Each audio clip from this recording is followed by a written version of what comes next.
আপনার Facebook profile বা পেজে কোনো ইস্যু রয়েছে, অথবা যে কোনো সমস্যার জন্য আপনি চাচ্ছেন ফেসবুকের সমস্ত পোস্টগুলো ডিলিট করতে। এই কাজটি যদি আপনি একটা একটা করে করতে চান তাহলে অনেক সময় লেগে যাবে।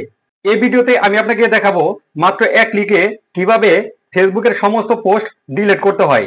ফেসবুকে প্রবেশ করবেন, প্রোফাইল আইকনের উপর ট্যাপ করবেন, সেটিংস অপশনে ট্যাপ করবেন, অ্যাক্টিভিটি লগ এটার উপর ট্যাপ করবেন, ইউর ফেসবুক অ্যাক্টিভিটি ডান দিকে দেখতে পাচ্ছেন একটা এরো কি দেখাচ্ছে, এটার উপর ট্যাপ করবেন, পোস্ট অপশনে ট্যাপ করবেন, your post photos and videos এটার উপর ট্যাপ করবেন। এইখানে আপনার সমস্ত পোস্টগুলো দেখতে পারবেন। আপনি চাইলে এখানে একটা একটা করে ডিলিট করতে পারেন।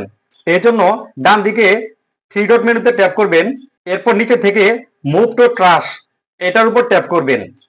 আপনি যদি চান সমস্ত পোস্টগুলো একসাথে ডিলিট করবেন, এর জন্য উপর থেকে সিলেক্ট অল এটার উপর ট্যাপ করবেন।